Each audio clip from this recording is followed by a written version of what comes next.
Boys are back in town. Boys are back in town. Boys back in town. Yo!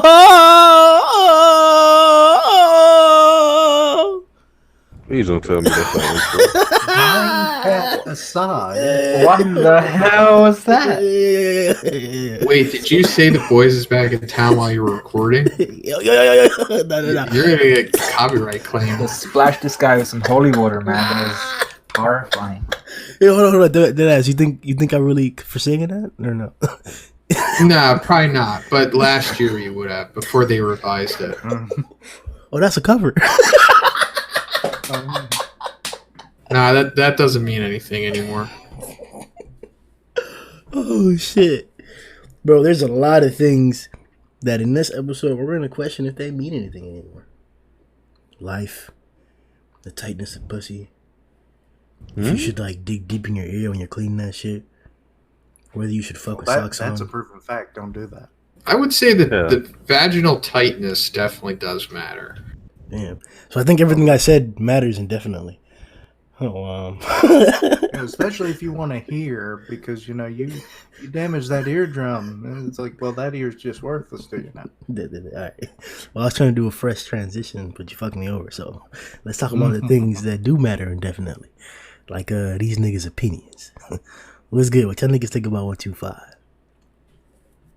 Your mic sound real good though. It's no more though. No more. It's 2020, man. We do what we do. But the chat was alright.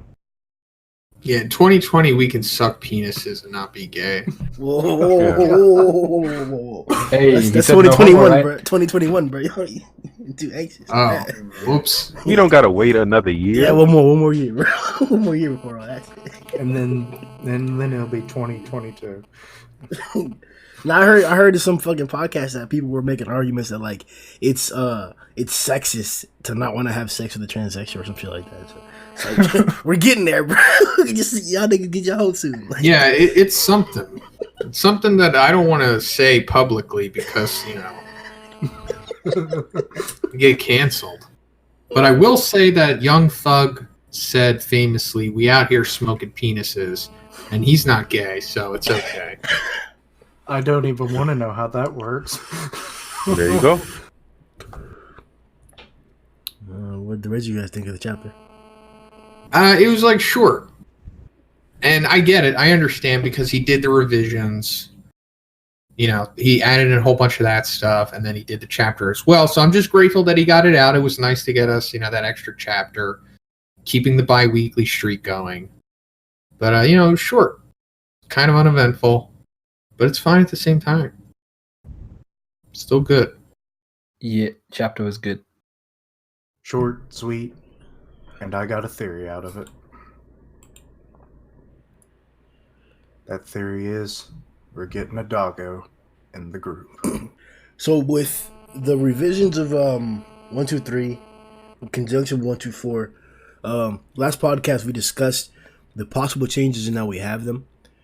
So the continuity does seem to be adjusted and it works just fine. Some of the things we were complaining about seem to be addressed, not necessarily because we complained about it, even though we know more lots of everyone do be watching the podcast, but because they just make more sense in general. Like Fubuki ain't I'm sorry to interrupt you, but does anybody else hear that? Okay, yeah, I know what it is now. I know what it is. Is it a phone? It's Kishin's flip phone.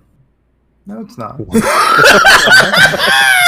One day I'm going to upgrade it, and then you can't make jokes. You know why? Not even a joke, because I haven't heard that sound in years. And it's because it was the sound that old cell phones used to make. Yeah. I can already tell you, mine's been off for like 3 days. So nah, it doesn't matter if it's on or off. It's always irradiating that noise.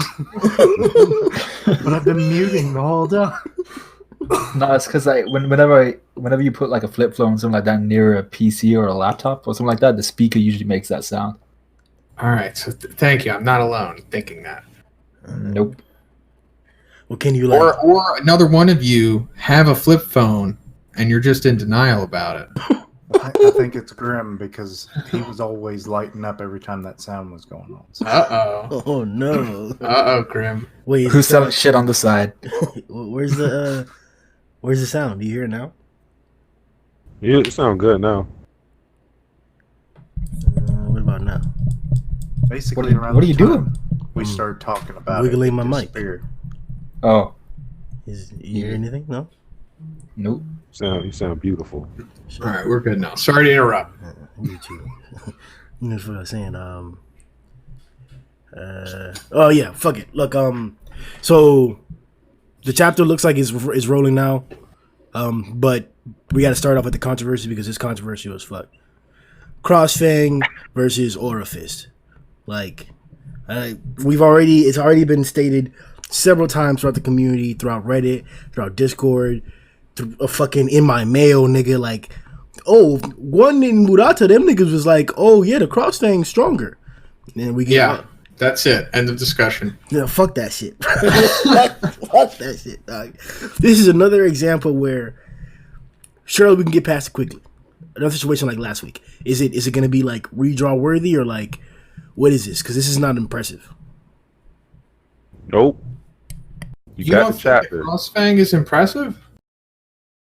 I don't think it's just me either. Like it's. We'll go. Let me hear other people's opinions first. That's my opinion. Well, was the other attack the Orifice? Was that against Centipede? Yeah. Yeah. Well, this one's definitely like it doesn't match up to the visuals of that attack. This one definitely looks lesser to me. I mean, it looks pretty cool. I won't lie, but it looks way weaker. It looks like there's less of an impact on Rover than on Centipede. But I suppose that's because Centipede got hit. Like he was coming in one way, they hit him with a complete opposite force, and this time they're hitting opposing sides, so they're kind of nullifying each other almost. But I pretty much agree with Sundown. I just believe that I don't think it's necessarily weaker. I just think it's because how it was drawn. The comparison for what we got in this chapter and what we got against Elder Centipede, the one with Elder Centipede looks a lot more impressive just because of how it was drawn, not necessarily because of what it did. But that's about it. Yeah, it definitely was way more impressive. It was like what, almost 2 pages worth of the attack. It was a completely different opposed scale to one panel. So, and plus the actual breaking of his carapace and everything definitely showed, because like at that point it was like this guy's like the most durable thing that there may ever be for a while, and it's like, so that was impressive. Rover, even the attacks that EC took from other people were more impressive than what this is drawn. So that's why I'm like, I'm conflicted because we have to go off of drawings. Like there's a quote in here from Bang himself, from Bomb himself, giving context to like that it's a secret technique, and I guess we're supposed to take that as the go ahead that it's a superior technique than the other combo. But like there's a disconnect there. Like it doesn't look like what you're saying. I understand. You guys aren't wrong. In many ways, it does look visually more impressive, and it seems like it's more impressive of a feat because it broke EC's carapace. But there is a truth to everything, and you kind of just have to go beneath the surface. And yes, it's unfortunate that it's not on the page. I agree. I wish it was. And I wish everything in One Piece was on the page too. It's kind of annoying that I have to read 95 SBSs as well as like 17 Beaver cards. And even then, those Beaver cards don't have like accurate information in them. But I digress. So here, I'll explain as quickly as I can why these two attacks are different and why one is stronger than the other. So the Crossfang Dragon Slayer Fist existed first. That is why that is the first reason why it is stronger than the others and why it doesn't look as impressive. Because it was originally drawn by one in the webcomic, and Murata simply is adapting the aesthetic of it. That is why it is different. So the Sky Aura Void Ripping Fist, or the Aura of Sky Ripping Fist, that is a move created by Murata.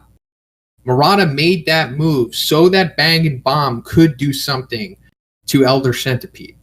And then the name of it was named by one. So, as for why Elder Centipede cracked, why his carapace cracked, well, turns out that he was already in the process of molting. Yeah, I know. That sounds weird, but that was the case because this is what Murata came up with, and then he went over it with one. They both turned out to agree on it. One was okay with it. He actually really liked that idea. And this was all in response to the original sequence with Metal Bat. Because the way that Metal Bat beat down EC, at the time when Murata was originally drawing Bang versus Bomb, it looked like Metal Bat was stronger than both of them because his feats were superseding them.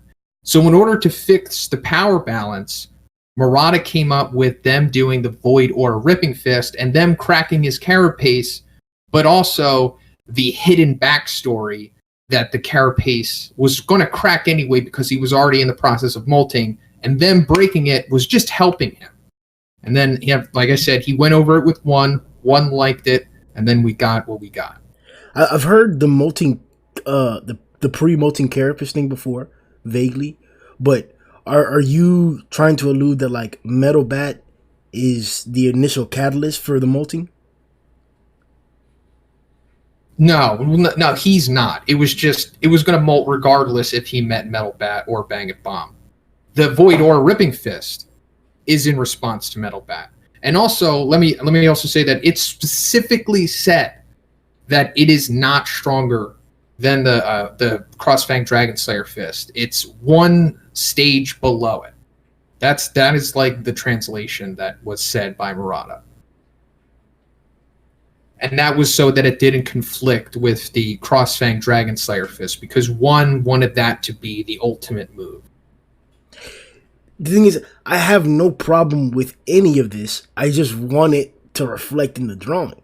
So I agree. Yeah. I agree. So like, can we like agree that like this should be eligible for a redraw? You mean to make the Crossfang look more impressive? Yeah. Like maybe some tears into the side. And then when he gets back up, he's like slowly healing back. What I really don't like is that they had to do a kick after to do to send Rover flying like that. Well, I thought like you didn't like that. I thought that was a nice. I'm like, nigga, what's the actual combo and like what did you guys just like import? Like that's something I don't know. This looks like. I gotta wait 3 years to see it in the anime.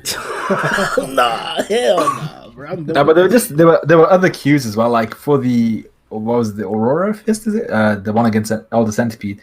Didn't Bang take off his shirt and like he was just like, yeah, I'm gonna kick some ass. Nah, that was way after. Too bad. That was when they were like, okay, we can't beat this guy. You guys go run. I'll just sacrifice myself. Oh, okay, that was his kamikaze attack. Yeah. No, either way, everything about the scene in '84 was like superior, even the setup and all that stuff. That's why it's like it's weird, but like I said, it's not a problem if it's official. Like this is supposed to be stronger. It's just that like it's mainly the fact that not only did we last chapter, but routinely we have the capability to improve upon the stuff. And this is a story that's like you don't need improvement upon. Like I remember in the Flashy fight when the bridge blew up and like the exploding debris was like almost sketched out. It looked really like sketchy and shit. Like that's one of the worst possible panels in One Punch, and that shit looks better than anything drawn in One Piece, man. Like, like yeah. So like having the ability to like redraw, I guess, is like spoiled my opinion and like shit. Like this doesn't match up with the continuity, and there's no continuity issues in this shit that I can like remember after several rereads. So I just want nigga make this shit look better, but that's it, dog. And nigga, it's a new picture. Nigga, I want a new picture too, but hell yeah, dog, of a bang banger. Bro, imagine what if Murata redrew the Nova, nigga? Like that's what's on this level, bit. If Murata redraws this, then it should be, maybe not exactly aesthetically comparable to the Nova, but I want to be impressed. The Aura Fist impressed the fuck out of me, not to mention because it was EC and everything that he'd done. But this is Rover. He already has the accolades to for himself. So anything you do against Rover is gonna be impressive. But like put effort into that shit. Like I want to see like the fucking veins coming out of your fucking fists and shit, cause you out here like trying to do that thing in the Rover, cause you fail. You gotta. I want that Goro, bro. That's all I'm saying, bro. Bring back Goro, fucking dog. I need Goro, bro. That's what it is, dog. He's here. He's here. He's right down the hall. Yeah. Oh god. All right, but here's the thing about the redraw. I don't think we're going to get it because, like I said, Murata is just simply adapting what was originally in the webcomic. And the Aura Ripping Fist looks so much better because Murata made it. And he's way more talented in design than One is. One is like the brains of creating a compelling story. And Murata is like the artist that brings it to life. So, like, it's always going to be whatever he uniquely makes is going to be way better than One. So, if the Crossfang Dragon Slayer Fist is going to be redrawn, it would be like Murata going to One and being like, hey, this looks like trash. Let me just remake it from the ground up. Or One admits that it's trash, which I don't think either is going to happen. I'm going to keep my hopes up. I need that shit, bro. Or write him a letter. Learn Japanese, write him the letter, mail it. That's definitely going to be one of the questions going to circulate in the Discord and around the community. So go ahead and in the comment section, guys, let us know what you guys think. Which one did you like better, the Aura Fish or the Cross Fang? I forgot the rest of it. Aura Fish. The Aura Fish. So the next big thing I wanted to address on 125. Did we ever talk about this last podcast? I'm not sure, but Rover versus EC again. Oh, that's the video that I'm dropping today. Oh, that's the one you're dropping today? Yeah. No, I mean we could talk about it because that video will be out before this is. Yeah. Well, I know we mentioned it like at the end of the last podcast, but like, does this chapter like affect any of your viewpoints or anything? I know Rover didn't really do anything much this chapter besides get pacified, but regardless of what anybody wants to say, this is a drop in stock. Indefinitely, this is a drop in stock for Rover. So, is Rover versus EC different? Like, I think the opposite. I think all right, so you can't like definitively say with 100% accuracy like who is more durable than the other. But if we're just comparing feat for feat, and also the information that we got from Murata behind the scenes, I think Rover has the better feats here. Because of Saitama Punch? Well, not because of that. And I also talk about it in the video. I compare the two punches, and it's difficult to compare them because you're, serious punch and then like a punch that was powerful but without killing intent. But the fact that he took that punch, which think about how powerful that was. How many characters could really take that punch? First of all, not many. And then Rover like gets up, I don't know how many other minutes afterwards, and then runs away. And then goes on to get Crossfang Dragon Slayer Fist by a buffed Bang and Bomb, then gets up again. Like, that's insane. And then we'd have to have a conversation about EC's lack of offensive capability. Well, that's what I talk about too. Rover just destroys him in that department. Like, he's so limited, and Rover has some of the best offense in the series. And he's faster than him too. He has managed to attack every opponent effectively, though. He cut Genos in half, and he managed to smack Bing and Bomb. But it was when they were busy doing the orifice, and they mentioned beforehand that they'd be left open, and they needed Genos to cover them while they did it, which he failed to do. Because EC, this is the point that I want to add on EC side. EC counterattacked mid orifice, so no, he's not like. He's not like slow, like so slow that like he's like not moving, but he's not as fast as Overgrown Rover. Well, he looks like he's slow when you like view his overall size, but when you really see like how much distance he covers in he's fast as fuck. Yeah.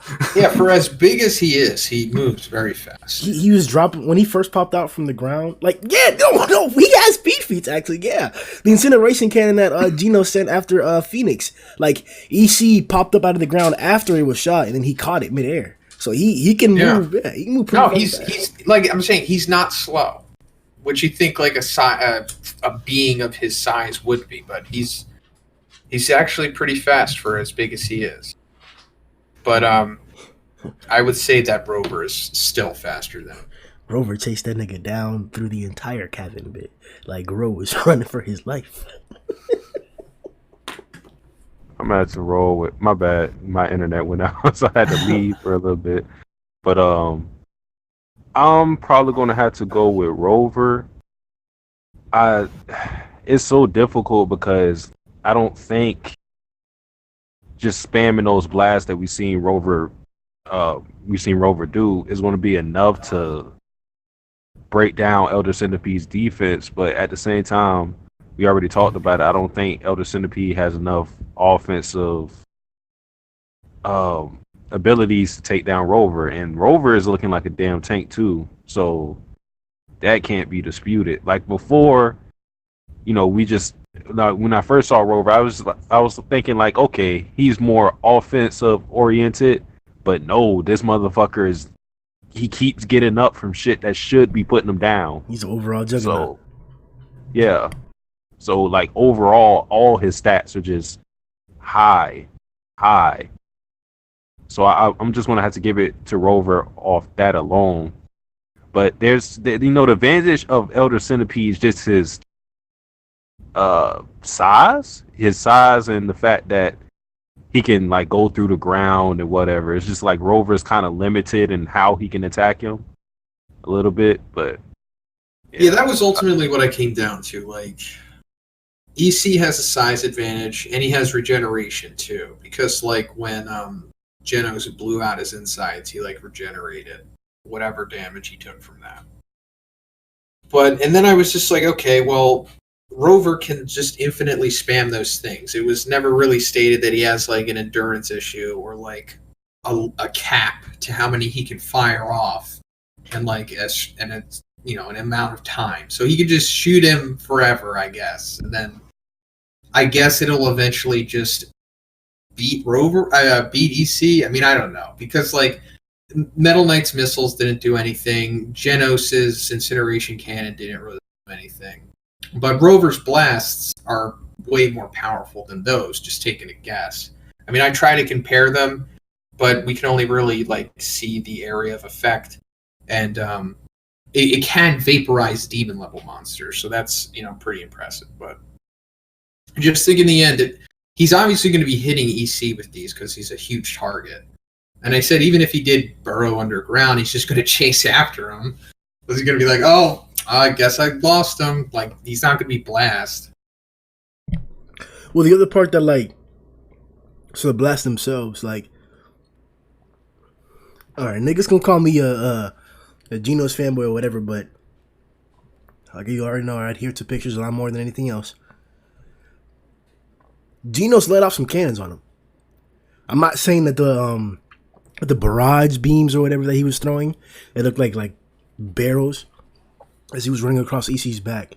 I'm not saying those are comparable to like Rover's volleys, but an incineration cannon or that thing that he did from his chest, those are comparable to things that Rover did. EC was able to deal with a lot of that just with his shell. So I'm thinking like, if Rover just like did what he did to Garo, right, where he's just throwing 3 or 4 like beams out at the same time when they blow up, do a little bit of area destruction, is that really gonna like affect EC? Are those strong enough to actually like cause some damage, even though they're gonna like explode in his exterior? But like, are they gonna like do like impact damage, trauma and shit? Or how do you guys view like EC's carapace? Like, how does that work to you? Is it anything that hits it? It's just if it's not strong enough to break it, it does no damage. Is that how you see it? Or can you do damage through the carapace? That's the thing. I just don't know. I don't know if it's like an endurance thing, if it's like time under tension, or like if you hit it enough, it'll eventually break, or you need like one massive thing. to hit it, if you need enough power in one go, and if you don't have it, then it's just never going to break. It's just, you can't know for sure. You can just assume. Isn't that like an anime trope where it's like, that indestructible kind of armor that dispels all force as it hits it? So then the main character has to learn how to kind of hit through the object rather than at it. Oh, you mean So like Luffy? I was trying not. No spoilers here, boys. I mean, I would like low-key, you would think that, but I think the characteristic that it's an animal, and the fact that it's actually, this is something that it's removing, and from what I understand, correct me if I'm wrong, any like fucking what the fuck is it? Not biologist, but y'all animal niggas out there. like I'm pretty sure like animals or creatures shed their exterior skin, or in insects case like their carapace, their outer like shell or whatever, like because it's broken or repair, or like to repair it, or like to grow a bigger one or whatever. Like they usually get bigger when they get rid of that that first shell and shit, and stronger, just like EC did actually.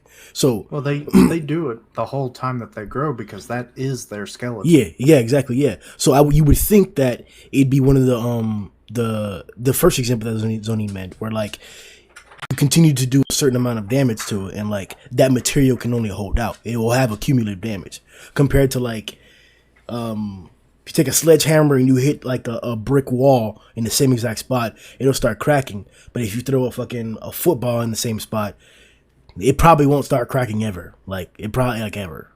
Like the ball will probably break or pop before you start cracking the wall. That's what I think the difference You'd be replacing that ball long before you'd be replacing that wall. Yeah. So I guess we could say that like Genos was kind of like throwing footballs at EC. Well, like they were just like basically popping the balls, while we're speculating whether Rover is a sledgehammer. Because I think for sure his shell can crack. Like you can crack that shit. It's not like one punch and you'll get straight through. It's like I can punch it. Oh, it cracked a little bit, but it didn't give way. That's what I feel like EC's shell does. And if it's like that, then I don't know. Maybe I got to downplay Genos then, because I really feel like Genos was fucking putting in work. That's what I think gives credibility to what Sundown said, that maybe his shell is just that, like, if you don't have enough force, and it just dispels all the other force on the other side that's coming from it. But like these niggas said, we can only speculate. But that's my theory. I think if you hit it enough in the same spot, you can crack that shit, and then I'll have to shed that. It's just that we just don't see enough from Genos. Like his spiral incineration cannon, like the initial one that he shoots at him when he comes through the ground. Phoenix Man is trying to like get him to distract him. That seems pretty powerful. I mean, it could be debated that maybe it could vaporize our head, but we just don't know for sure. This nigga said maybe showerhead. Shut the fuck up, Zhoniin. Hey, Genos doesn't have a perfect track record against demons. Yo, this nigga said showerhead, about to really deflect it with his butter. Oh shit! Or he just tanks it. I swear, guys, like he's like purry arms up, and he's like okay afterwards. The hate for Genos is real, bro. Hey, the thing is that one hates Genos. He straight up like Murata said it. Oh shit, bro! My nigga be putting in that word, boy. And it's like owner for his own character. I want to make a video about it because like it makes me really lose hope for Genos in the future of the story. Because I'm always thinking like, yeah, one day he's gonna get his, and he probably won't.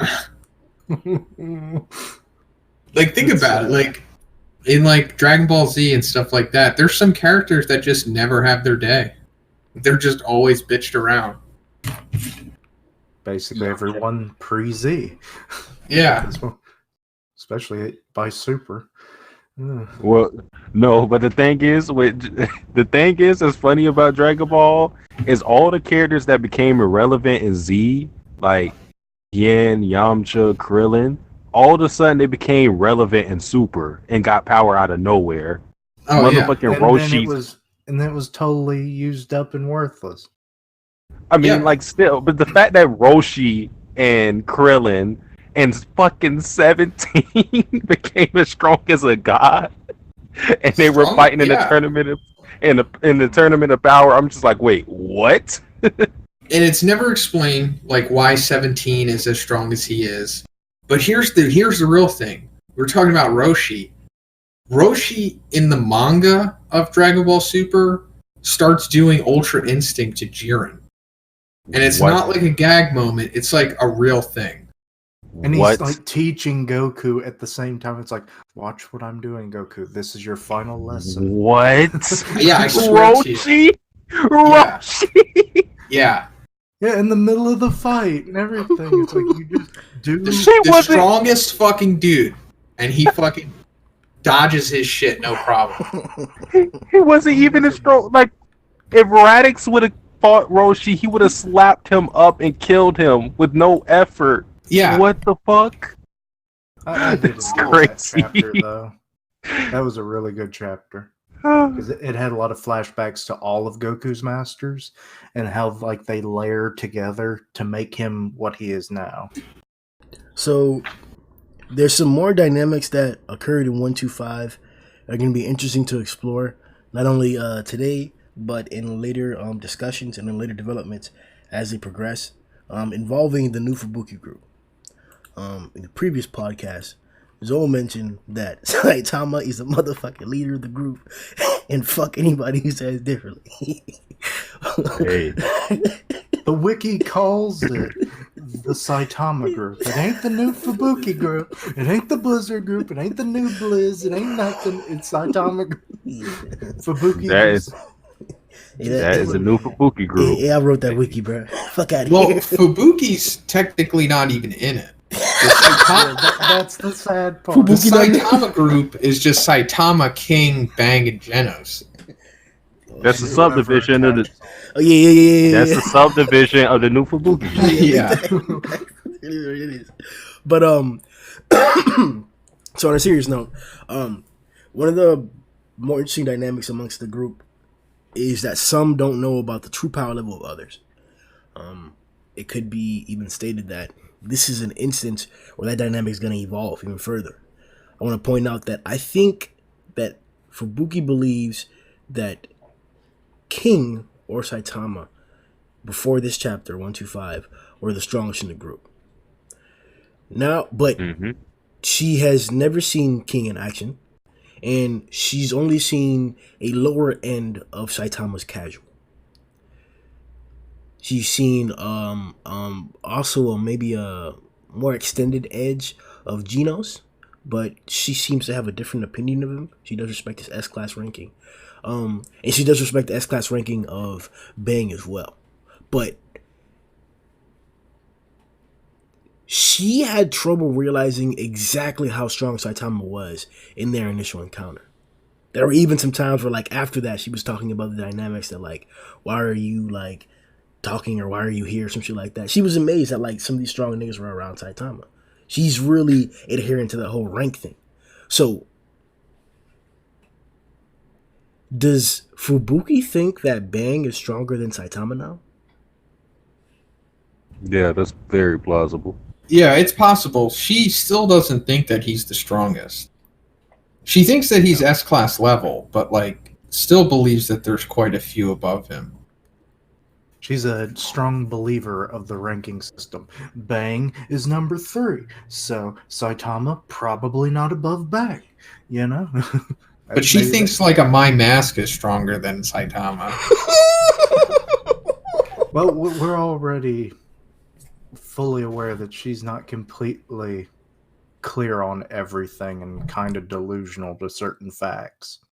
So, But here's Fubuki's power scale of the top 3.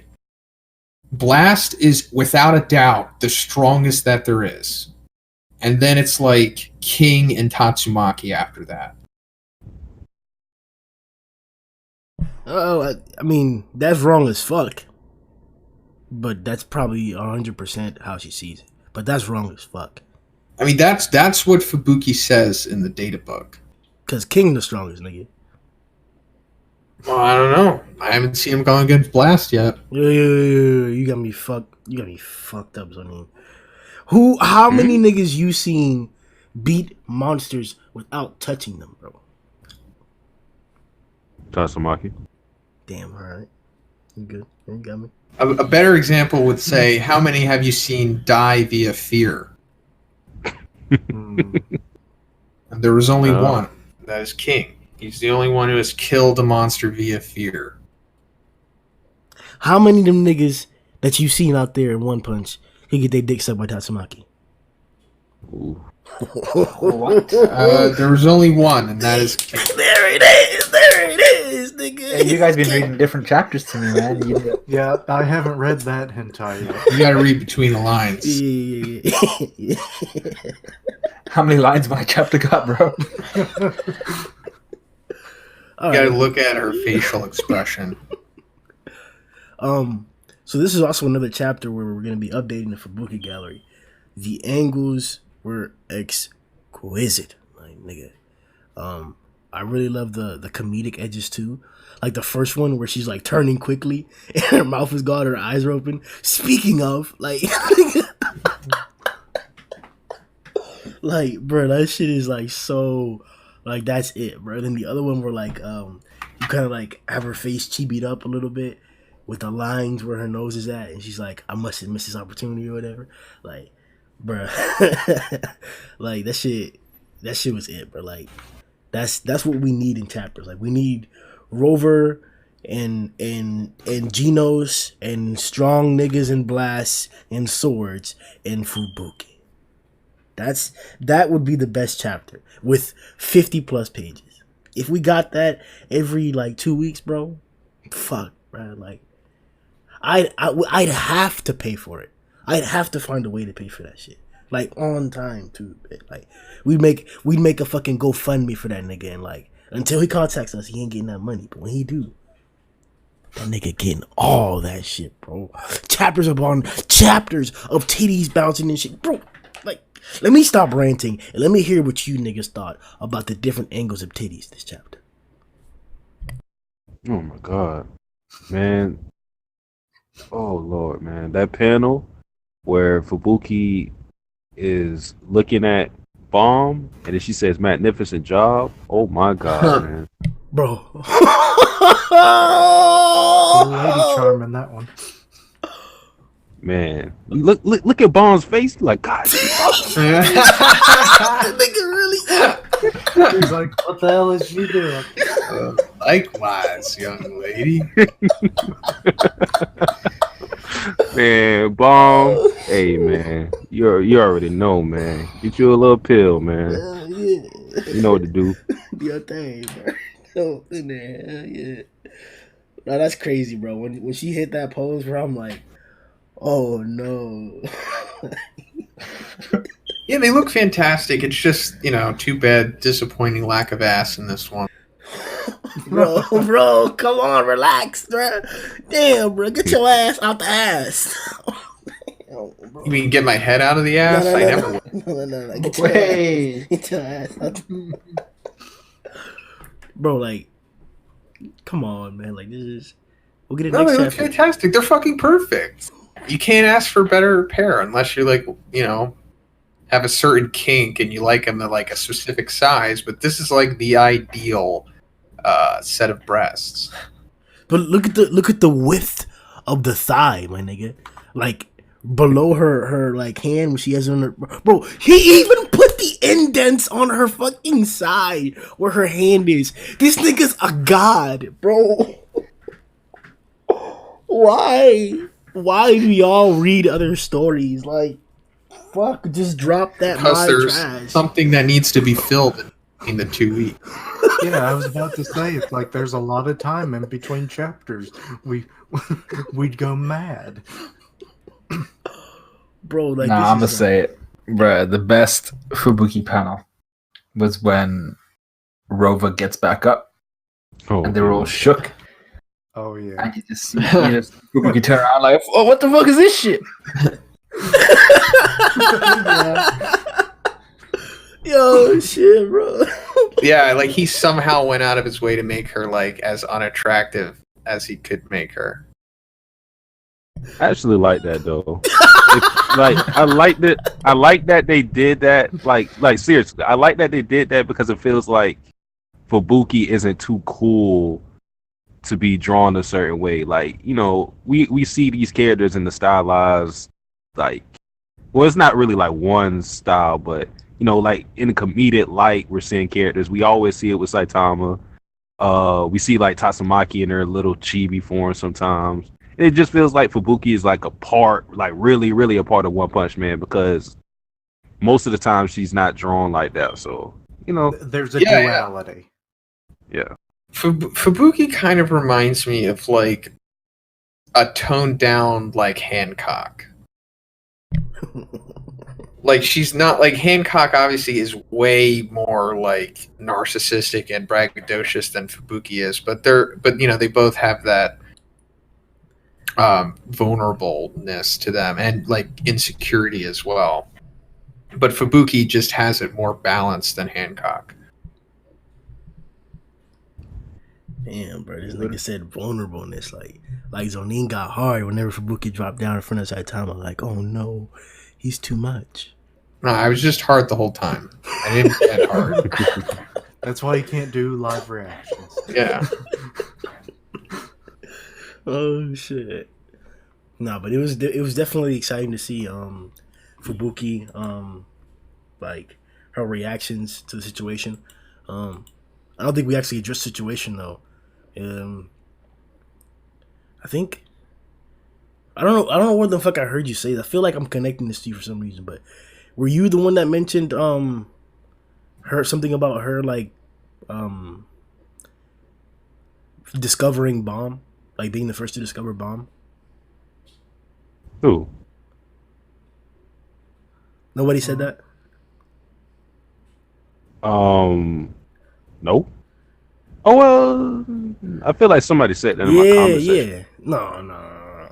Oh, are you talking about her saying that bomb is powerful? No, didn't you say last podcast that like that Fubuki really is the first to discover bomb? Discover him in what context? Nah, nigga, you said it. It was you, nigga. I'm legitimately confused as to what you're saying. Recognizing his power. Yeah. That's what I just said. I was like saying that he's powerful, and you said no. Yeah. I'm saying, all right, when she says, yet his strength rivals that of Silverfang's. That? No. I don't know what you're talking about now. Bro, I can see into the fucking future, bro. And you got observation? What nigga? It's gotta be that, bro. Because I know somebody talked about fucking she's the first one to really discover him. So, hey, I don't know. The way that you say it makes it seem like he didn't exist before Fubuki made it apparent. Yes. This nigga ain't in the Pretty sure map. Mama This discovered old man at the bus stop. Like, hey, everyone, I want you to meet Bomb. No, but like no organization has recognized him. Like no group, nobody. Like nobody really knows. Like besides Goro and Genos, nobody knows about Bomb. And like she's the first one. Mama does, but when he was born, his mama didn't realize the hospital that gave him the birth certificate. They were like, "Oh, this didn't happen." Bruh. Well, the Hero Association doesn't know everyone, and they don't know about Suiryu. There's a whole bunch of people out in the world that aren't heroes, and they're just as strong as S-Class. Talk about world building. That's one factor of world building that we have over One Piece confirmed, my nigga. Niggas have died. Hold on. I'm gonna say it. Let me finish it. I'm gonna say it too. Niggas have died on the debate cross, telling me that there aren't swordsmen out there stronger than Mihawk, when the entire concept of the strongest swordsman is based on the fact that you have to beat somebody to get the title. So, if Mihawk wasn't stronger than the strongest swordsman when he got it, then when did he become the strongest? When Shanks got one arm. Nah, nigga. Shanks has always been stronger than Hawkme. But look, bro. All I'm saying is that in One Punch confirmed, you could be a random ass nigga and be a motherfucking dragon, bro. Literally random ass things turn into dragons sometimes. That happens. So you can do that. But in One Piece, fuck out of here, bro. To be honest, it would make for an interesting arc, like discovering these other people that just don't want to be heroes. So it'd be like the unknown heroes arc or something. I'm down with it. The only thing that I could kind of relate that to in One Piece is guys who have kind of just like retired, but they were somebody like, oh my god, he was in Rox's crew or something like that, you know, but like now he just lays low. But the most thing that I can probably accurately relate this to that I personally know is like Yu Yu Hakusho. Like in Demon World, there's just random S-class demons out there that no one knows about. And they're just way more powerful than like the emperors. Damn, that sounds kind of badass actually. Like random, like in Seven Deadly Sins, there's supposed to be something like that. And like Bleach too, with like the random Vasto Lords. Yeah, that's the exact concept. Yep, Vasalord is too. But they like, it's isolated though, so it's not the same. I'm talking about like in the same like, you're not really gonna see a Vasalord come into the real world if they're in Hueco Mundo or something like that. But Oh, you mean everyone's in the same verse? Yeah, like in the same like, ability, accessibility, like or fucking. Yeah, well, yeah, Yu Yu Hakusho, they can't come through the Demon World barrier anyway because they're too powerful. Damn, bro, that fucking barrier, dog. Yeah, you need Kubara. Cut reality. Alright, so Buki trying to suck bang dick or bomb dick. What else? Hopefully y'all won't be lazy and I'll do this on time. But if you're watching the podcast in the premiere, then you have the ability to vote on a poll for the episode. And the poll question should be, is Rover sitting trash? We're gonna go around. Oh, this is what that dirty demon was talking about. This actually, going back to One Piece, but this time it's justified. This could be like one paying homage to the Skypiea thing that happens with Zoro. I have no idea what the fuck you mean. I'm trying to remember what you're... It's fine because Skypiea, low key, kind of not that good of an arc. Oh, you're has trash. Has a solid ending. You got me Solid fucked up. ending, but it's kind of weak throughout. Wiper I agree. versus Luffy is awesome. One of my favorite fights. Anyway, Zoro, when he's going against that dude with the liquidy sword, cloud sword, I forget his name, but he was like the beast trainer. Like he trained that huge dog. I think his name was Ohm. Yeah, that's exactly what his name was. So he sends his dog against Zoro, and Zoro basically does the same thing that Bang and Bomb are doing here. Like he's throwing everything at it, but it just keeps coming back at him. And then he's like, oh, why don't you just sit? And then it sits. And then that's how he deals with it. Yeah, I totally forgot about that. Hey, fuck that. Because that shit's trash too. Like I remember the Iron Cloud cage thing that he made. Yeah, Other the than Trial that, of Steel or something, whatever it was Yeah, called. I just don't remember anything else from that fight.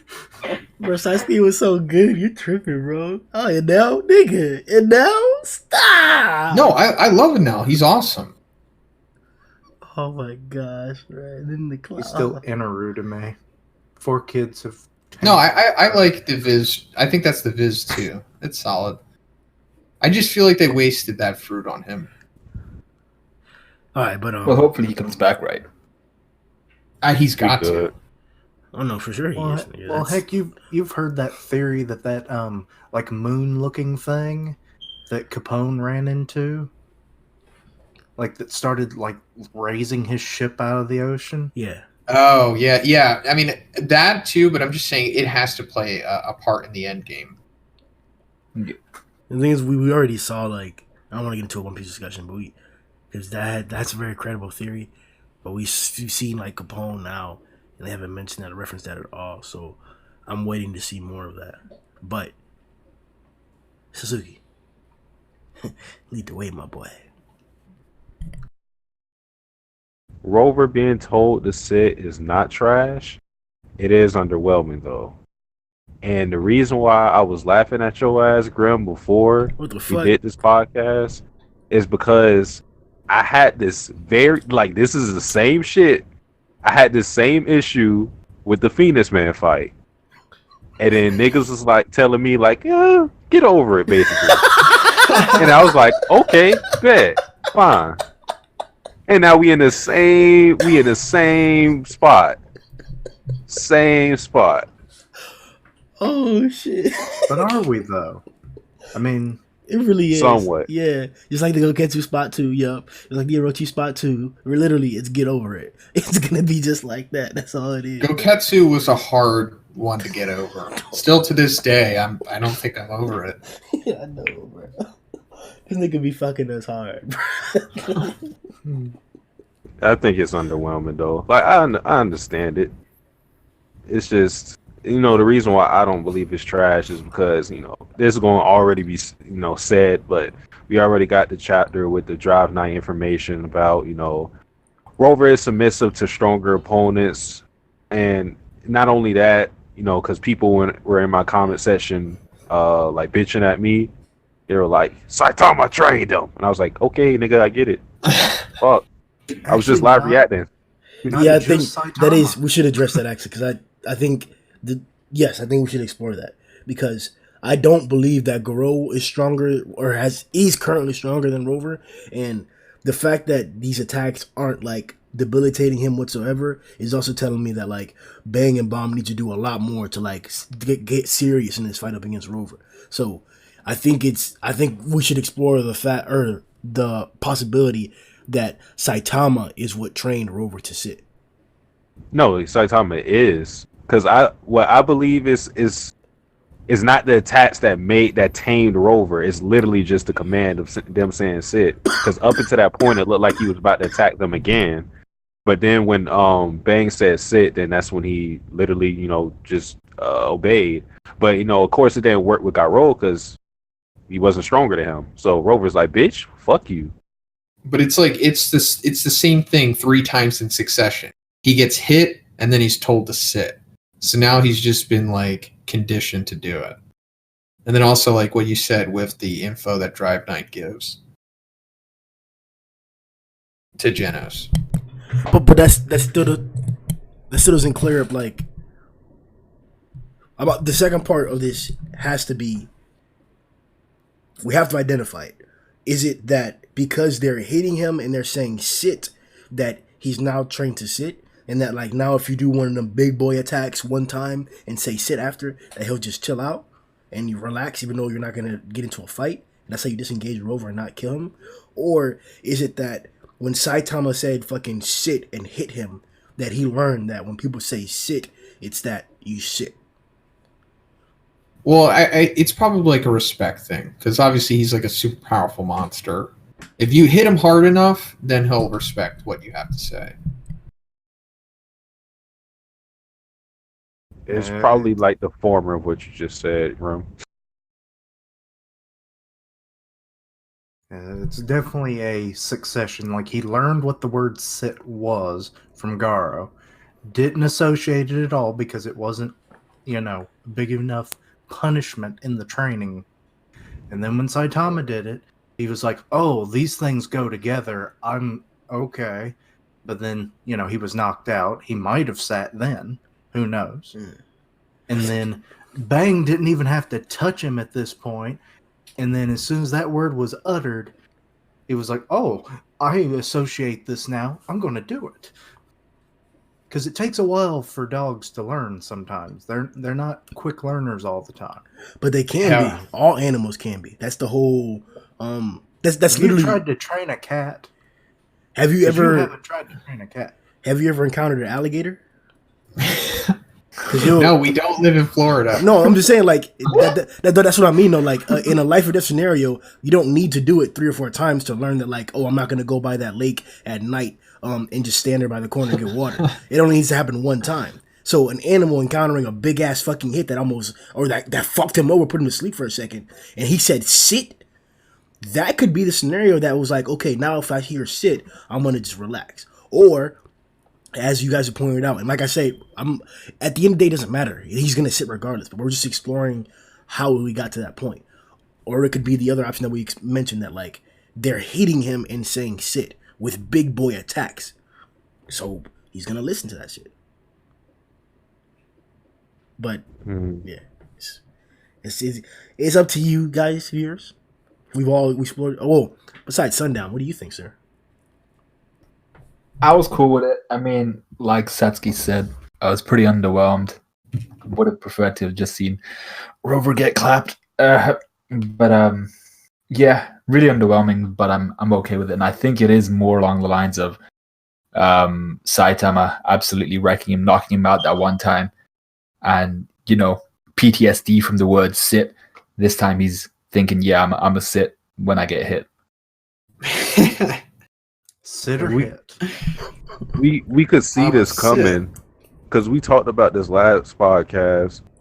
But like they keep referring to Rover as a dog, which he is, but they don't really give that same type of courtesy to other monsters that look like another species. Like Rhino Wrestler didn't get respect. They didn't say, "Hey, don't hit that nigga. He a rhino." Yeah, Rhino Wrestler and Neon. They're like, we gotta kill these motherfuckers. Yeah. Rover, no, he's a saint. Leave him alone. It could be because he's nonverbal, so he's more like the animal he resembles. No, that's definitely what it is. He has like an innocence because of that almost. Yeah, an innocence when he's not blasting your ass until next week. Well, I mean, more so of an innocence because he's like not as self-aware and intelligent as like Neon and Rhino Wrestler, who are just psychopaths. Yeah. Okay. But also, if anyone else didn't have anything to say on this topic, I would have liked it if the Crossfang Dragon Slayer Fist and then kicking the wall just ended Rover. I think that would have been amazing. But him popping up and then becoming all pup-like when they say sit makes it seem like one wants us to like Rover. Like he's having a redemption here. Kind of like how Hellfire and Gale did. So this is like for a reason. I got that too, and I formed a theory after my reaction. Because if you look at the size comparison of Rover in this chapter opposed to like when we first saw him, again, compared to Guro, he's gotten smaller, and I think there's going to be a trend, and he might become an ally now that he's starting to be trained. Well, I mean, like another thing that could point to that is that Saitama could have just easily killed him. Yeah. So, like, I mean, he's alive after that. And the same thing, like I said, goes for Hellfire and Gale. Like, they could have just been dead, but they came back for a reason. They're probably going to be included, like, later on. And that brings up the question, like, where the hell are they right now? Yeah. Did they just escape and they're gone? Fuck. Just running around with their dicks flopping everywhere? Hey. Hey, it's 2020, Satsuki. Exactly. Just how we want. They've Dicks been out. running around naked for over a year, I think, at this time. Yeah, just about. No, literally, yeah. I think that was December of 2018 when that chapter dropped. I remember we had that question. Oh my god. Who has the bigger meat? I think it's Gale. Gale seems like because he talks the most. So that probably means he has the bigger one, but not by much.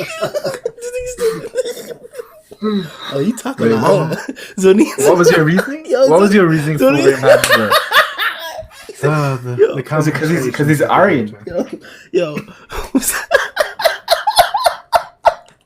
when Zhoniin be talking to niggas. Yo, if you interrupt Zhoniin, he's gonna start looking down like, you got that big thing, are you? What? Huh? I don't know where you took that. It seems like he's insinuating that if you interrupt me, then I'm going to get turned on by the thought of your penis.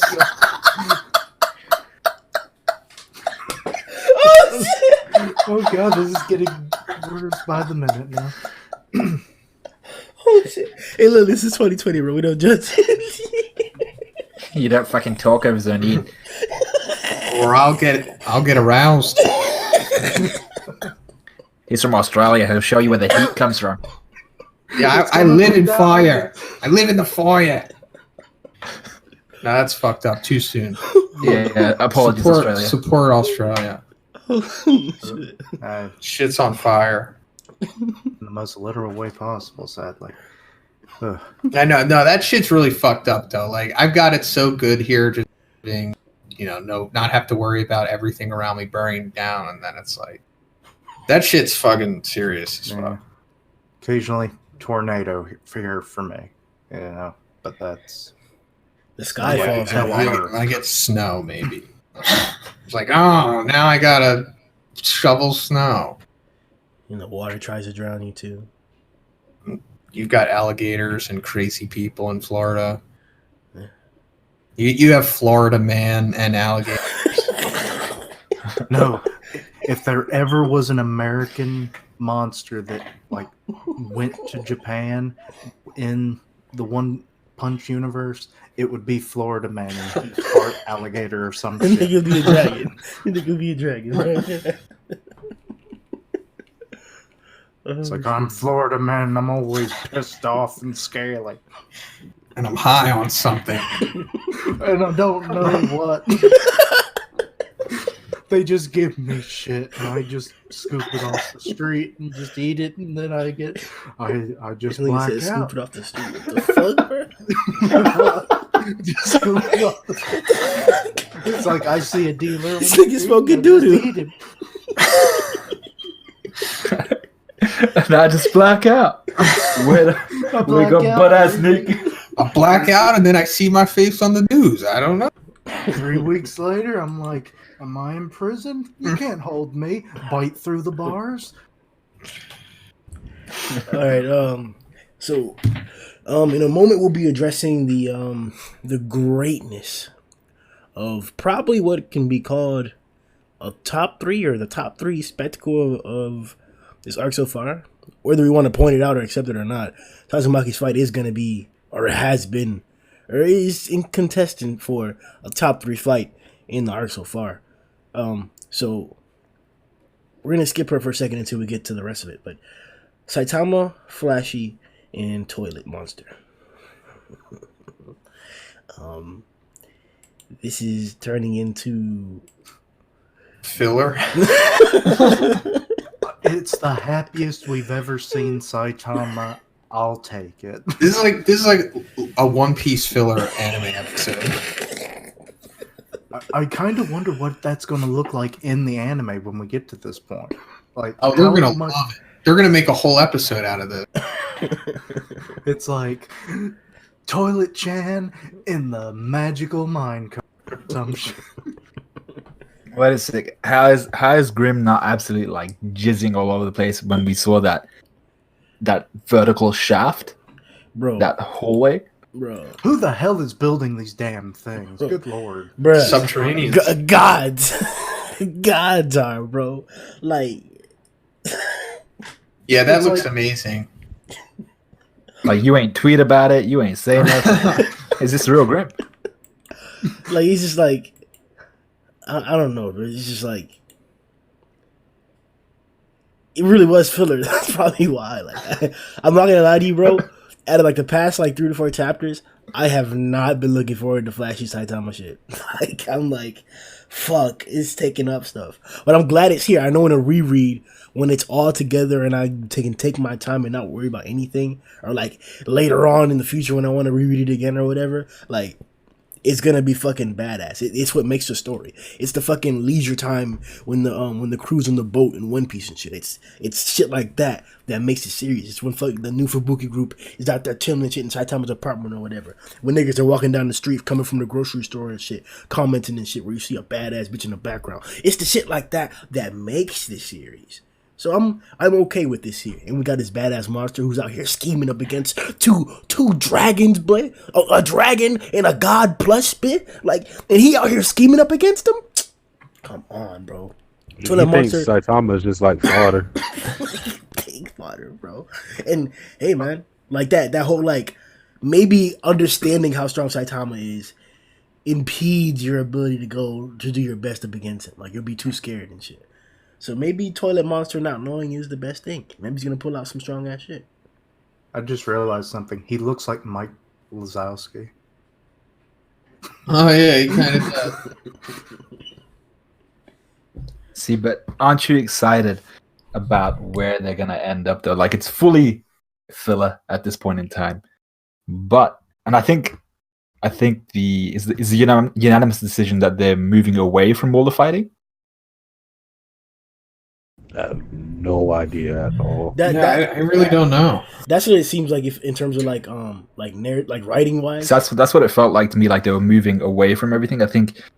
Well, actually, didn't they say they were? He said he was 10 minutes away from where the Monster King was, right, or something like that. And I assume he's leading in the total opposite direction to that. Yeah, because he's trying to kill them. Yeah, He was going to kill himself. Yeah, because I'm like he hoping- doesn't know for sure because he's like 10 minutes. yeah. So I'm hoping they run into someone, like whether it's one of the S-Class or my mask, hopefully, and but they just run into the butt-ass naked ninjas. Yeah, that would actually be fitting if they run into the ninjas and shit. Because that'll be the same threat. I don't want them to fight new guys though. Like, would you guys be disappointed if like fucking? I'm gonna say two things. Let me see which one was more disappointing to you guys. If fucking Darkshine's out there sitting there lean, dark death cannon blast to Garou, and Garou's out there fucking water streaming the whirlwind shit out that bitch, bruh, trying to fucking hop up in there, and then all of a sudden, bruh, Garou comes out with some Rover blast, man. Who the fuck over Darkshine? And then you see fucking Saitama in the back with his fucking bald ass head. Would you be okay with that? Would you be okay with that shit, bruh? Would you be okay with sitting there seeing a Mai, bro? A Mai cut loose with them, bro, I don't fuck with a Mai, but I know for a fact he has to get some good ass shit, bro. When he fucked over my baby Asami, rest in peace, baby girl. When he fucked him over, bro, it was a cool looking panel, bro. He's all abbed up, he's all up in the air or whatever, some Wolverine type shit. I'm expecting some badassery from the guy if you're ugly too. Are you okay with Saitama running up in there and just popping Fierbe?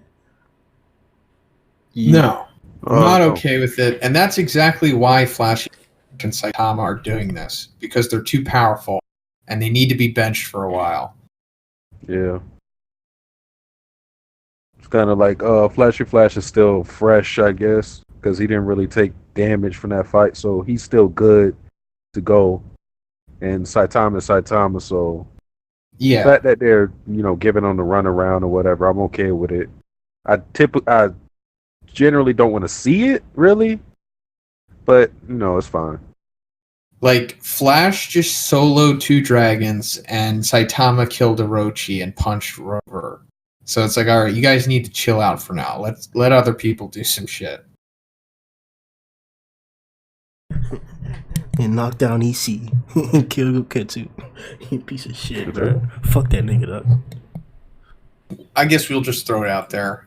You see Giro like Oh yeah, Camera. Click them. I didn't pick up on it. I think I watched your review of it and I was like, oh yeah, it is like a camera. Like I was thinking like surveillance camera, not like click photo camera. Yeah. So, Orochi recognized or made the connections when he met Saitama. There was a peculiarity that was discussed when Goketsu died, involving Giro. How many other occasions has Giro encountered Saitama or evidence of Saitama? Is it the third time or second time? I feel like there's more, or that I'm missing 1 or 2 occasions. It would be the third, like Goketsu, Orochi, and then Rover, because like Orochi died, and Giro like, what the fuck? What happened? Same thing with Well, actually, Rover might there's be more though, because I feel like she saw him before. Like, there's No, I enough- think the first time she actually saw him was Orochi. Because she only rolled up on Goketsu's corpse and she didn't know who did it. And then they just assumed that King killed Elder Centipede. which he technically did. Facts. So there's never been another time where we've seen Giro, or anybody that was like killed in Giro was like nothing affiliating Giro and Saitama before this part. Not that I'm aware. Yeah. Well, then it's time to explore it. Then we know about Flashy Flash. She knows about Flashy Flash. This is a strong opponent. If she's paying attention, which she is, giving credibility to that threat is already a thing. Flashy Flash is alive. We have to pay attention to that threat. So regardless, there should be something serious to encounter Saitama and Flashy Flash if this is to be like anything, right? I believe she took the picture before Fubuki started to, or before Tatsumaki grabbed her, right? Or was it after? We have no idea. Yeah, it has to be before. Yeah. It couldn't have been during. No, so it is because 1, 2, 3 is when Tatsumaki's grabbing her and he's pulling her up, and the rail thing happens in 1, 2, 5. So unless that rail thing happened somehow is elapsed before this, then she's still taking pictures, or she has that thing working autonomously. Yeah, I was going to say, it's possible it could be that. Yeah, I think timeline-wise, it kind of has to be that, right? It's either autonomous or while she's getting, like, psychically raped by Tatsumaki, she's taking pics of Saitama.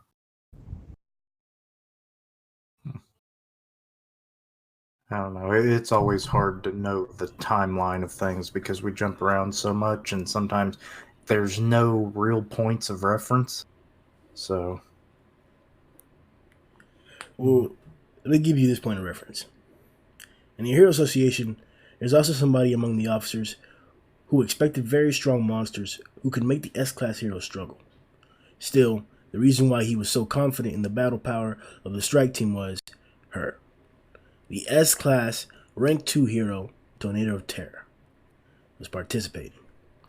She is a being that nothing in the world could hope to defeat in a frontal attack, rather than the S-Class rank 1 Blast, who does not carelessly stand on the center stage. She is treated as the association's final weapon. Not only do we get the confirmation in the manga of this dinosaur that was in the anime, but this statement, does it have new significance? Is this jarring, changing anything? Final weapon, how does that calculate into things? What are your thoughts on this page? I feel the same. Because I've always thought this. Tatsumaki is the one that they can depend on for, everything. They don't even, like, Blast is so absent, they don't even consider him a viable option if push comes to shove. So Tatsumaki is their go-to person if everything goes to shit. So the association is only as strong as Tatsumaki? No. I would say yes and no. Yeah, I'd agree with that. Please elaborate the dispute. Because there's, like, other dudes out there besides Blast that you don't know the full extent of yet. Like, Drive Knight could probably rival Tatsumaki at full power. This nigga, yo, when did he sneak the knee pads in here, bro? What the fuck? I said probably at full power. Yeah.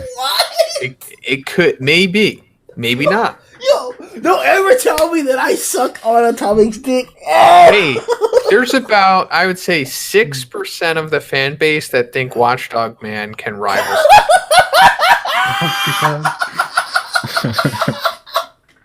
Yo, Watchdog the God. Yo, You haven't been proven wrong yet. I can't do this. it's dog spelled backwards. God. Mm. Oh shit. Watch God, man. Sundown. I was just going to say from a perspective of, in terms of pure peak strength, in terms of like a 1v1, then Fubuki would be Tatsumaki, would be the maximum output of the Hero Association, but in terms of technically military might, there's so many more people that they can use in a single team or to coordinate that they could fight against multiple opponents or things like that. So in terms of max output, I think Tatsumaki would be their peak strength, but she's not a good measure of if that being their end game, that being their end strength. Yeah. Like if she somehow loses, it doesn't mean that all hope is lost. Wouldn't it should imply that though? Like if everybody's facing off and everybody on the hero side is weaker than her, because we're not talking about the other extremes right now, right? We know Saitama is obviously the hero. We have to consider the unavailability of Blast. So we're talking about times where all the association could be destroyed and Blast is and isn't available. So if that's the case and it's just Metal Knight, Bang, and any other credible guys that are not ranked as high that should be, as Zhoniin's putting it, quote unquote, up there, quote unquote, should we not, we're realistically saying that they could step up and beat somebody who Tatsumaki couldn't? Collectively, I think they could. If you get the 4 strongest S-class guys that aren't Tatsumaki, Blast, or King together, they could probably take down somebody that's way more powerful than them individually.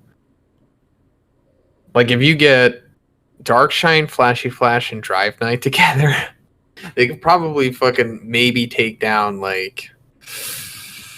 don't know, I don't want to say Orochi, but maybe. This nigga said, "Yo, stop this, bro." Yeah, I don't know. I'm just saying, maybe. Yeah, that would be dope. Maybe. I don't know. They'd lift up Darkshine, just fly right above Orochi, and drop Darkshine on him. He just falls straight through the guy. Yeah. Either way, you're gonna need a FAS to end it.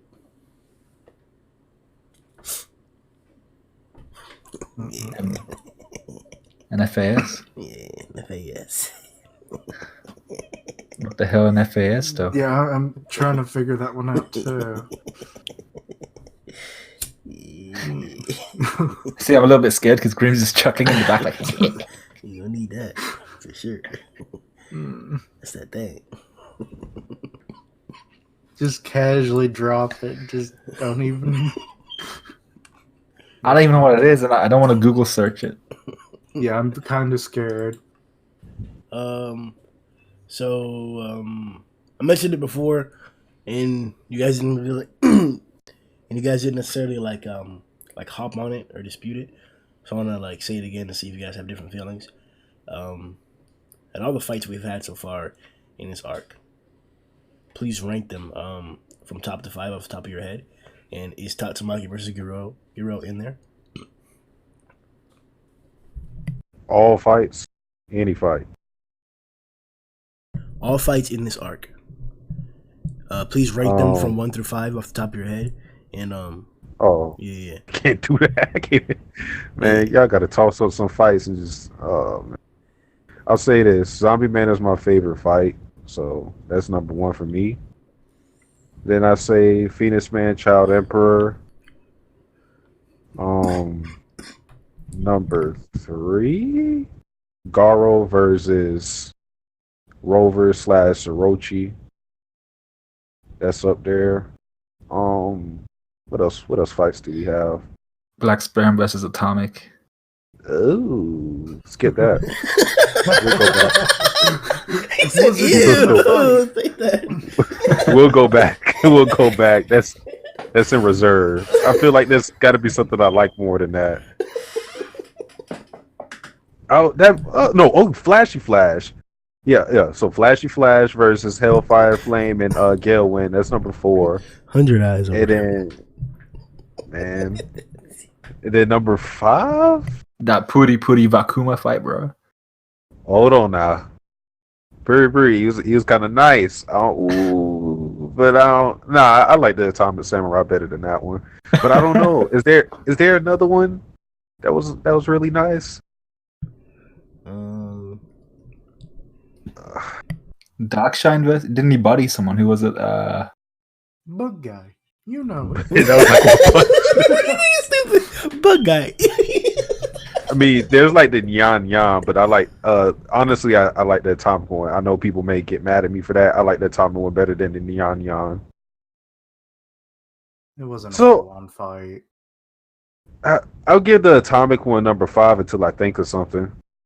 Or if I think of something. With Drive Squire. I think it's not even that.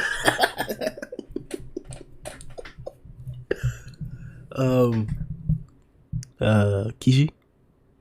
Let's see. I think from top to bottom, it would have to be the Phoenix fight. Still stands out. I liked both versions of it. Then probably the Orochi fight / Rover fight, because of who was fighting in that in general. It was just good. Then I want to say our ninja fight, that was pretty good. Then let's see, what else? The Vacuuma fight, and then fifth one would probably be This nigga said Bakuma, bro. well, the Purry fight. It's like, but then you wouldn't know which one I was. Dang, why I can't think about the fifth one? Probably Darkshine versus Bug Guy, because I mean it was not even really a fight. It was just kind of boom. On One Punch Man, also. Boom. I want that to be the sound effect when that happens in the anime. Yo, oh God, I'm taking all these sound effects, bro. I'm telling y'all niggas. But yeah, I think those are.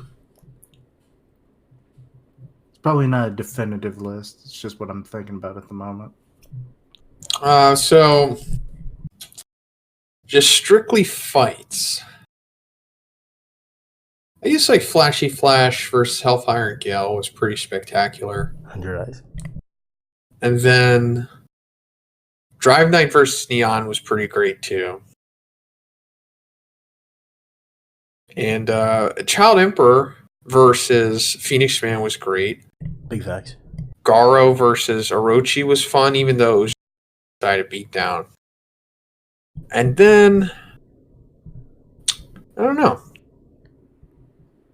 I wouldn't say Tatsumaki versus Gero Gero because that too is also a one-sided beatdown, and it's not really that eventful. But Why do you rate it so high?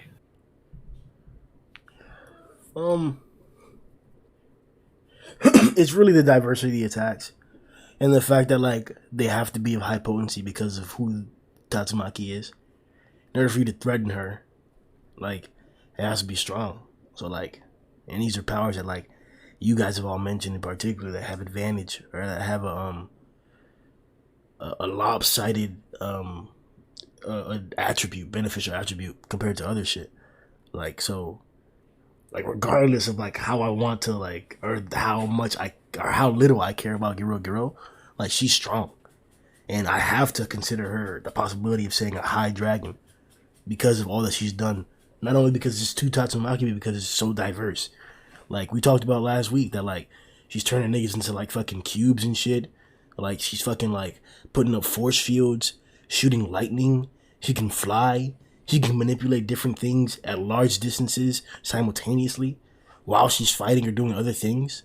Like this isn't some like weak individual, and she's in a regular body and shit. And she can get in suits and animate different suits that do different high level things. And we talk about those suits right now. She has 3 different things that are fucking that look bigger than the previous Gero Gero thing. I'm assuming that they're inferior versions to the one that we saw actually fight.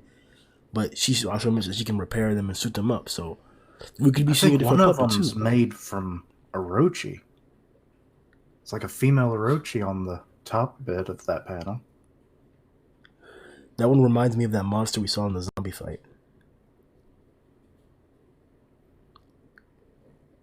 Reminds me of the high-end Nomus from My Hero. Yeah, that too. Because there's like, they're in the tanks like this, but there's also that has huge tits. Yeah, that too. That too. Man, I thought the tanks were enough, but I suppose you're kind of right. Also, can we discuss like how unsecure this room is, being in a stairwell?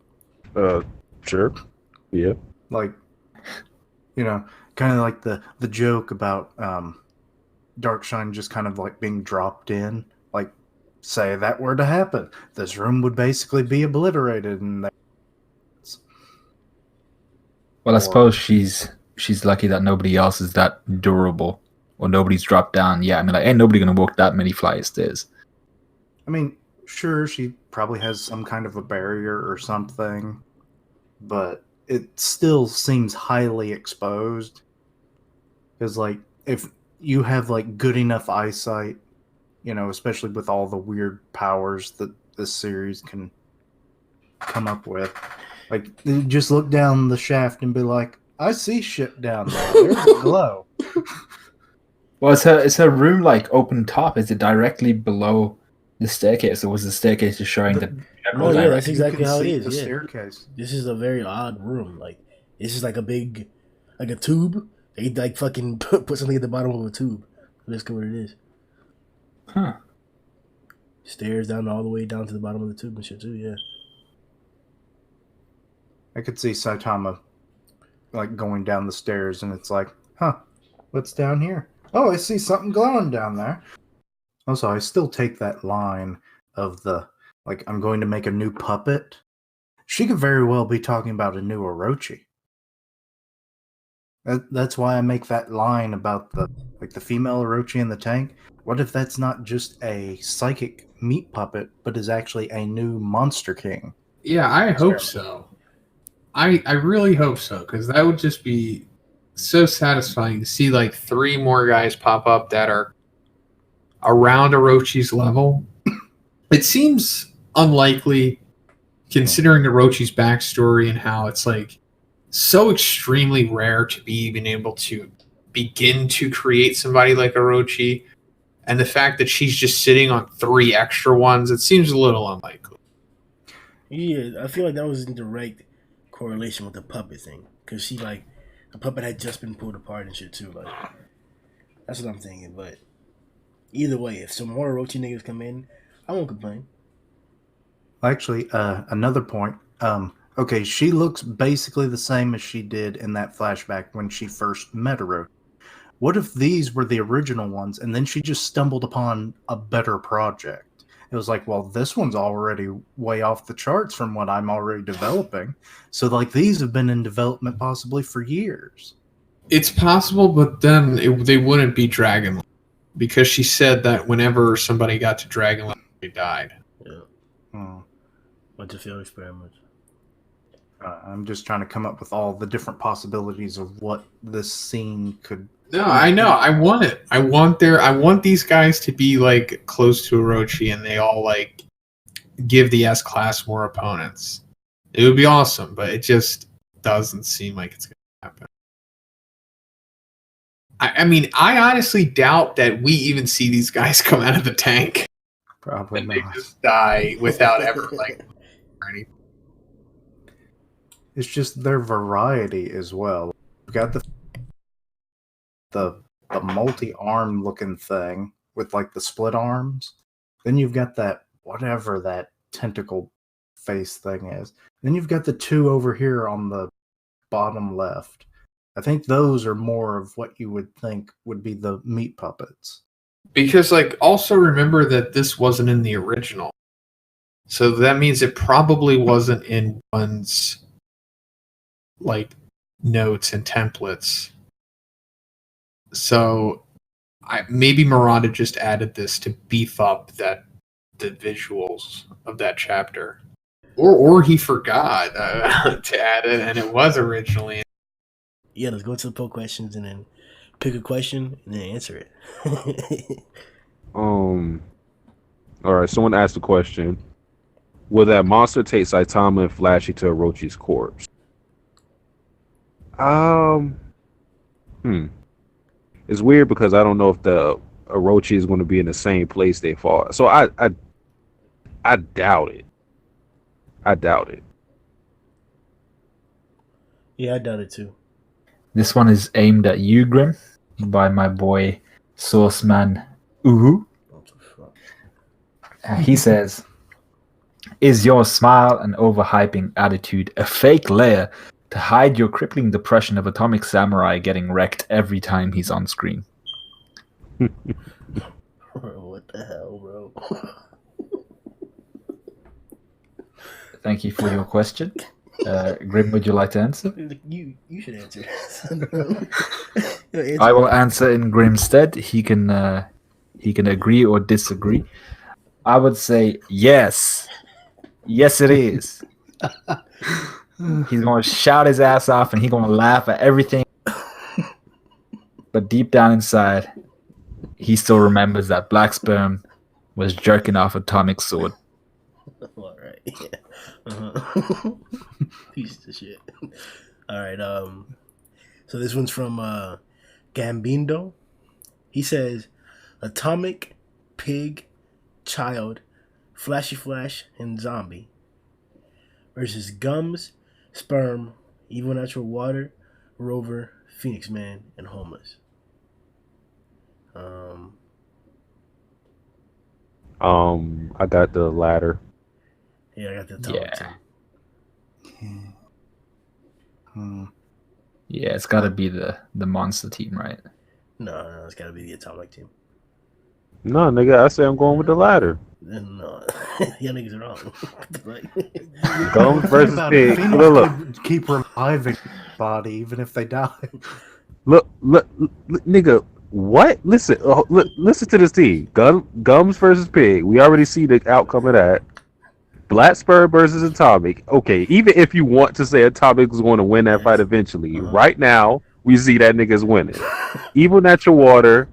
We don't know how he would be with like Child Emperor, were he to be like Child Emperor if he had everything.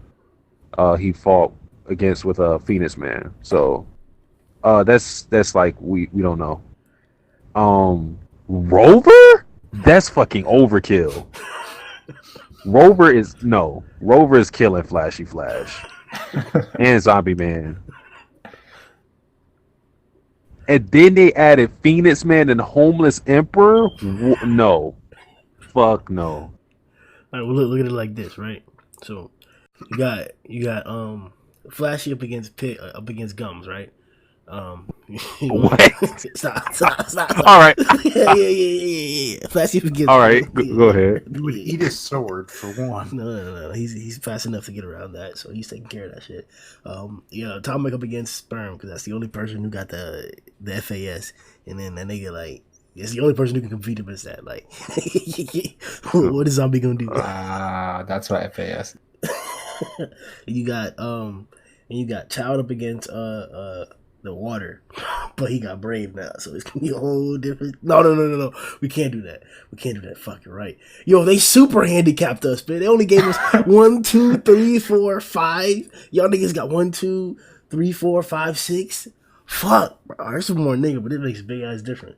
All right, so we gotta put Child up against. It has to be Phoenix and Rover. Child has to fight Phoenix and Rover, and then Flashy has to finish Gums off fast so that he could fight either Water or Homeless. Because he could probably evade some of Homeless's shit and get all up in Homeless's cheeks, 1 or 2 slashes take care of him. Like they're saying, quote unquote. We don't know if it's true, but maybe. So, we need Flashy to take on Gums and then go to Homeless. And then we need Atomic to take care of Sperm. We need Pig to reinforce Child while he's taking down Phoenix and Rover. And then Zombie finna come through and like just shoot at niggas. He ain't gonna do shit. He can't do nothing against anyone. So he's just a support. It's like, don't worry, I'll snipe him if I get the chance. He's gonna keep Got that shooting nigga out like like Hawkeye or some shit. Yeah, like that in the corner and shit, like "Fam nigga," like yeah, just shooting that nigga with his cannons, bro. Sadly, he is the Hawkeye of. And look, if Flashy gets disarmed again, loses his blade, Zombie, hey, here nigga, still hit shit. I will give you that Flashy Flash has a chance against Homeless Emperor. Of course, is the caveat always is if he does not see the shit coming. But the only reason I say that is because Homeless Emperor is the most human, so we don't know how durable he is. No, but he saw a bullet, so like a bullet was shot and he moved the ball after, so he can move, but Gums can't move like that, and Homeless is It's the more only. the ball of light because it is moving at the speed of light. Yeah, but like, yeah, he's just like he has like to perceive it or whatever. Like I'm saying, like Flashy Flash caught him off guard. That's with most, humanoid type of monsters or whatever opponents. You can give Flashy Flash the edge in that because, I mean, theoretically that should fucking work. Just cut his head off. Yeah, I'm not saying Flashy Flash isn't faster than a bullet. I'm just saying that like, Homeless reacted to a bullet. Like his orb moves at whatever speed it needs to. It doesn't matter. It's just that like he has to first perceive it. He's telling what the orb to do. So like if he can see a bullet after it's shot and then move an orb after he saw it, then like I think he probably can deal with something a little bit faster than that. I'm not saying it's gonna be Flashy speed, but I wouldn't be surprised if Flashy doesn't one shot kill Homeless. But we're gonna need Flashy to get close to one shot killing Homeless though. But no, I got the monster. And then you got fucking Phoenix that like once child fuck bruh, because we talking about niggas don't know each other, right? So That's what I'm saying. yeah, He would be bringing people back. yeah, you know, Yeah. Imagine all that. You get all the W's. Phoenix Man is like, all right, It's come like, back, my damn, niggas. we exhausted, and it's like, fuck, they're all back, and Phoenix just got stronger because we accidentally killed his ass. the only And thing then would you be have Black Sperm making like 1 million of. fuck, bro. That's the other part too that would actually fuck us over right there. Actually, yeah, we lose because like in the effort to kill or hold off sperm, he would be making more sperms because he'd have to once again figure out like that. Oh, I'm gonna need to use the FAS, and by that time it's already gonna be a lot more sperm around, and then those sperms might split off and help other niggas. So it might turn out to be fucking sperm and Rover and Phoenix versus Child, bitch. Like that might be a thing, cause my nigga Child can deal with it, bro. That's why, bitch. No, he can't. He's about to get blown up by Rover by his one. And then like Phoenix Man, if they really wanted to, if they work together. Phoenix Man and Rover, all Phoenix Man would have to tell Rover is like, yo, Rover, shoot me one of them bitches. Keep his orb in him. All he has to do. And that team would be fucking deadly. This is fucking bullshit, bro. That was a stupid What question. if Rover just attacks Phoenix just to kill him over and over again to get that Zenkai boost? They ain't even give Yeah. us Dark Shine, Metal Knight, or Tatsu. None of them niggas, bro. Not even a Metal Bat, bitch. You gay, Gambino. Alright, This one's from Haji. What happened to Black Stannis? We don't know. Satsuki? See? I don't know why I'm being asked this. He's leading the podcast right now. Maybe. Possibly. Whoa, what the fuck? Yeah, I wouldn't know. Sorry.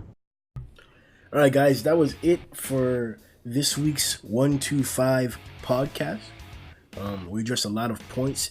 A lot of the guys also have additional content out addressing the different things, intricacies, plots, information that happened in 125 and the rest of the chapters, along with the 123 redraws. So make sure you check out Kishin's channel, Satsuki's channel, Sundown's channel, Matt's channel, Zhoniin's channel, Kishin's channel. They all have content for you, like reactions, reviews, all kinds of shit out there for you if you want to check it out. Make sure you come to the Discord if you'd like to discuss this week in One Punch in general, or other anime manga in general in the Discord. We do that shit a single day, my nigga. A single day, bro. If you'd like to support the podcast in this new year, we're gonna be opening up new projects and a new channel for the podcast too. So if you want to hop on that shit or support us directly, make sure you check out the link below for our Patreon. We got all different categories from $1, $5, $10, whatever you want to do. It's enough. Alright, we're gonna see y'all boys next time. Remember, getting your dick sucked ain't gay. Yo ho ho!